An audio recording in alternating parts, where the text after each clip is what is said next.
Welcome to the KuppingerCole Analyst Chat. I'm your host. My name is Matthias Reinwarth. I'm an advisor and analyst with KuppingerCole Analysts.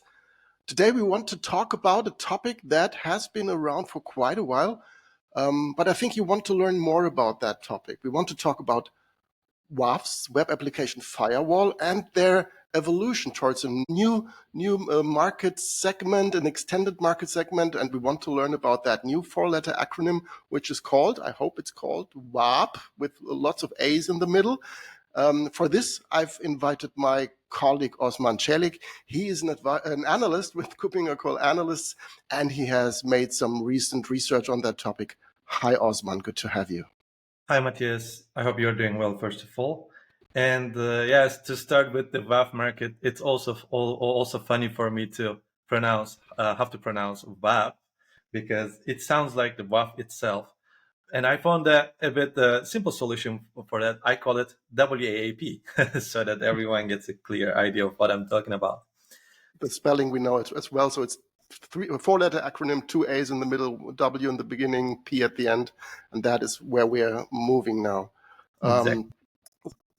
So what's behind that evolution between moving from a WAF, the traditional web application firewall, and everybody knows about that. How has that technology evolved with the changing cybersecurity challenges that we all have now? It's a good question. So, as you mentioned earlier, I have recently finished working on this report, and I actually gained some useful insights throughout my research, because first we try to identify how the market is evolving, and if the solution requirements are changing, the capabilities are evolved, etc. And now we always need some traditional tools to protect our IT environments, and that's why we have the WAFs around for quite some time already. And meanwhile, we have organizations growing, and then the way of doing business is changing. So we have now we have to secure our APIs, we have to secure our supply chain security, and so on. So over the time, organizations now doing more business with customers through the web applications, and now it's more critical to secure those WAFs. And since the beginning of time, and since the emergence of WAF, they provide protection against some sort of vulnerabilities, the common ones like SQL injections and cross-site scripting, etc. But on top of that, we have this emerging threats that are being updated every year, and we expect WAF, for example, to address those new threats and emerging threats as well. Like some of them are listed in this famous top list that's generated by OWASP, for example, or SANS, and we have to see that the WAF is addressing those threats as well.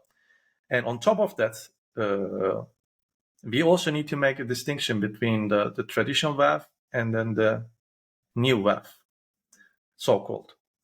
So with this new WAF, we also expect a WAF solution to provide DDoS protection, for example, in different layers. For example, layer 2, layer 3, 4, 7 attacks. And we see that in the market, there are still some vendors that do not really answer all sort of layers. And this is one of the required capability, for example, we expect from vendors to provide. On top of that, we also have lots of emerging bots threatening our businesses. They are daily businesses.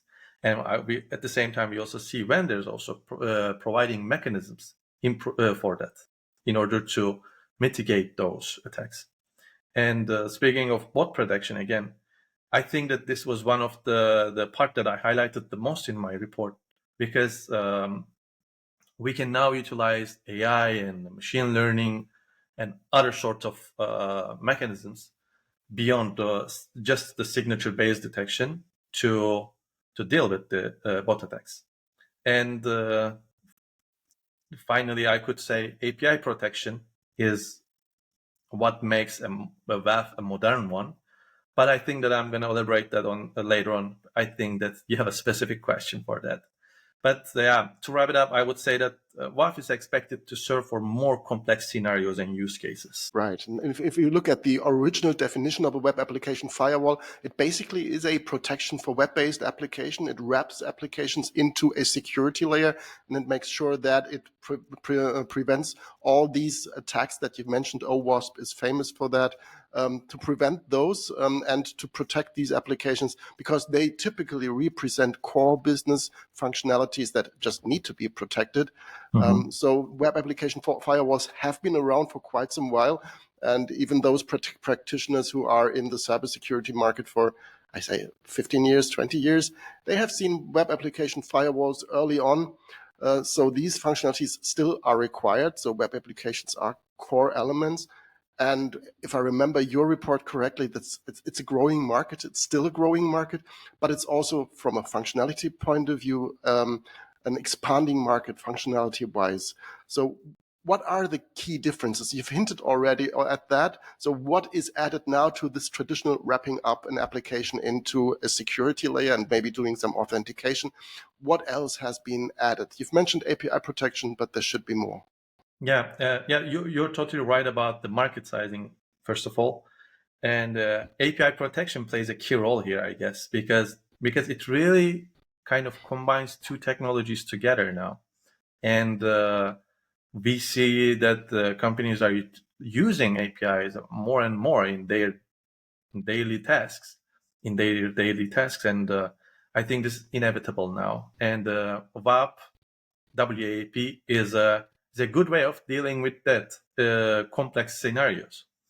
And it is. I can also say that, from my observation, the market is also shifting from WAF to WAP. And I've seen that many vendors are actually combining WAF together with API protection, and then under a single unified platform, they offer their WAP solutions. So, but I also saw that some WAF vendors claim to be next-gen WAF. I think this is arguable a bit, because what is next-gen is kind of, for me, subjective and not objective at all.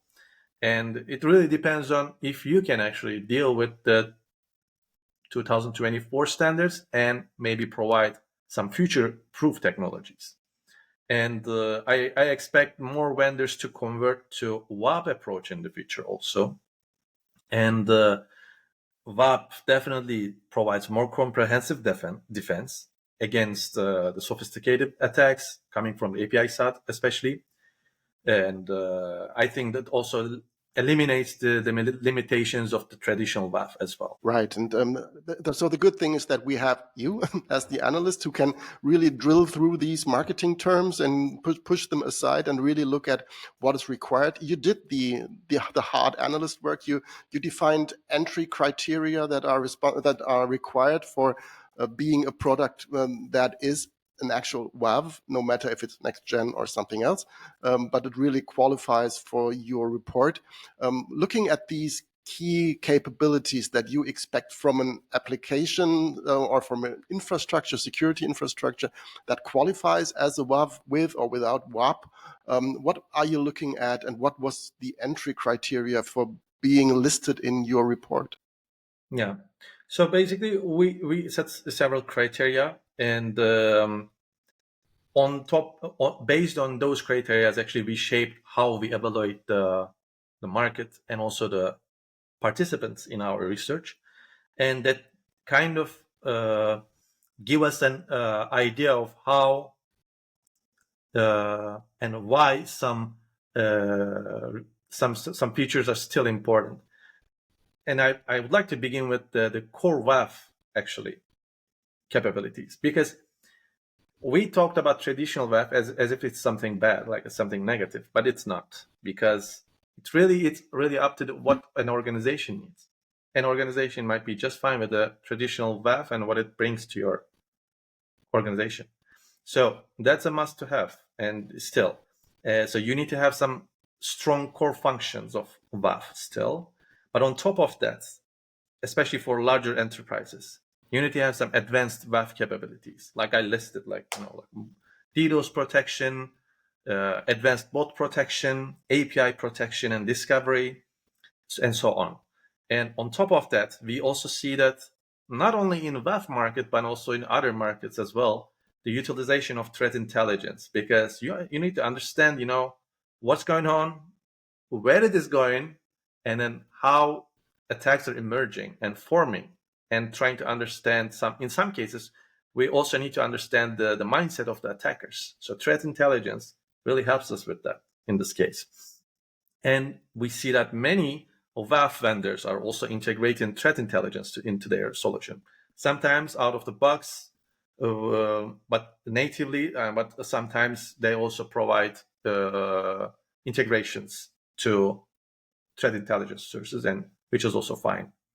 And another critical capability I could think of is the dashboards, for example. It might sound simple, but as a user, you need to understand the all attacks and the alerts, and now we utilize a lot of machine learning, and we need to see we have lots of insights, but we need to be able to understand them as well. So a dashboard with the options to customize, that's also a nice thing. So a solid dashboard is really required, if you ask me. And of course, we can think about like the diverse deployment options, because you never know as an organization what you will need in the future. If you need to scale up or scale down, or if you need a hybrid solution at some point, etc. And on top of that, we also expect some vendors to deliver some more modern architecture. Like you have to provide support for containerized environments, or you have to provide some modular architecture, etc.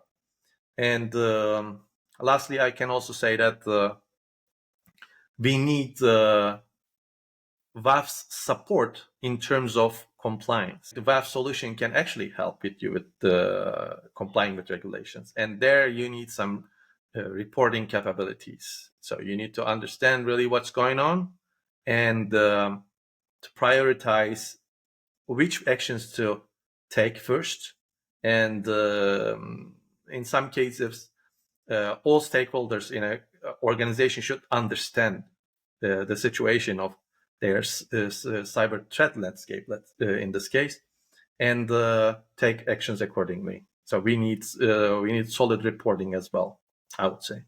So we're seeing WAFs, no matter how we call them now, really getting broader when it comes to functionality, but also when it comes to integration into enterprise cybersecurity architectures.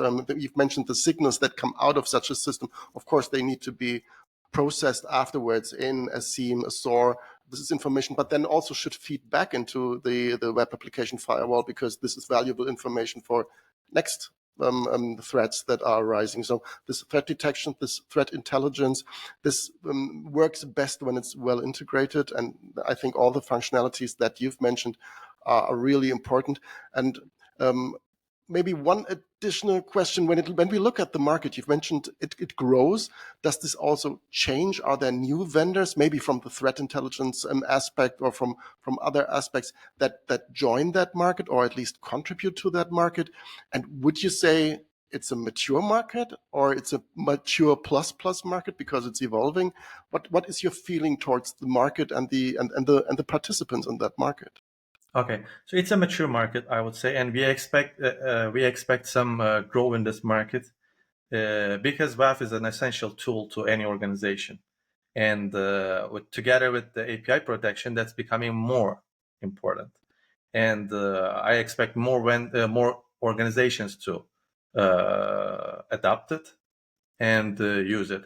But in terms of the vendors landscape, I see big players dominating the market, and there's a small chance for regional or startups, I would say.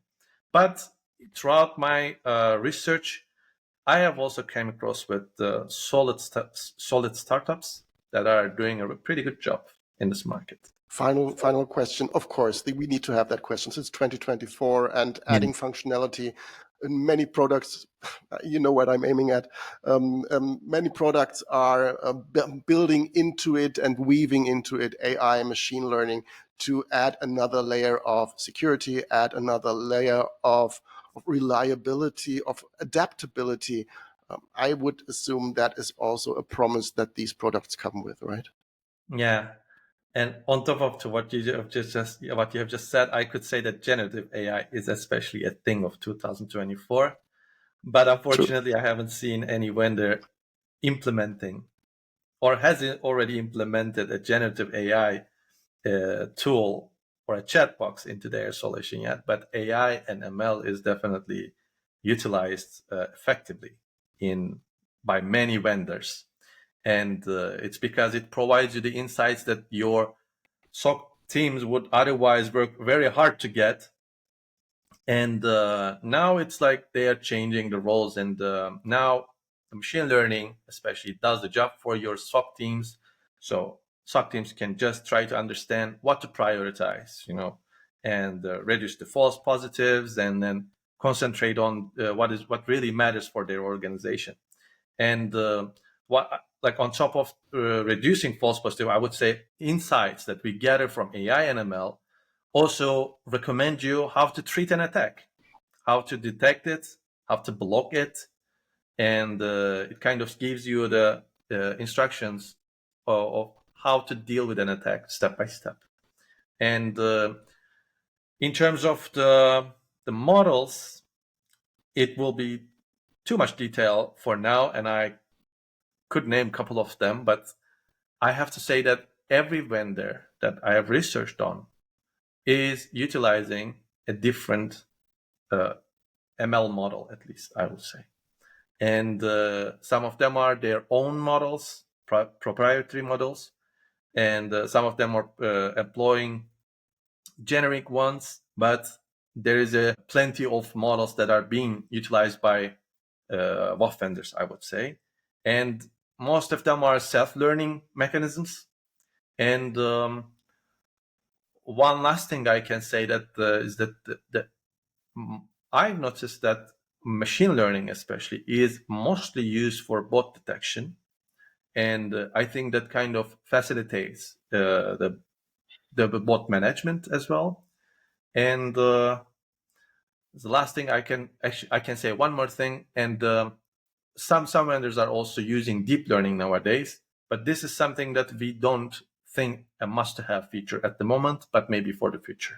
Right. So to sum it up, we have some very good old technology being extended with mechanisms that deal with the next generation of threats that we have to deal with, well integrated into an overall cybersecurity strategy. So that sounds like an interesting topic. Everybody who's interested in that topic, first of all, if you have questions, just reach out to Osman or to me.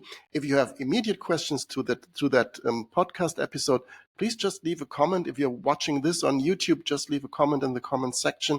If you are listening to that somewhere else, just reach out to us. Our email addresses are easy to find. We are really interested in learning your questions, your feedback, your comments.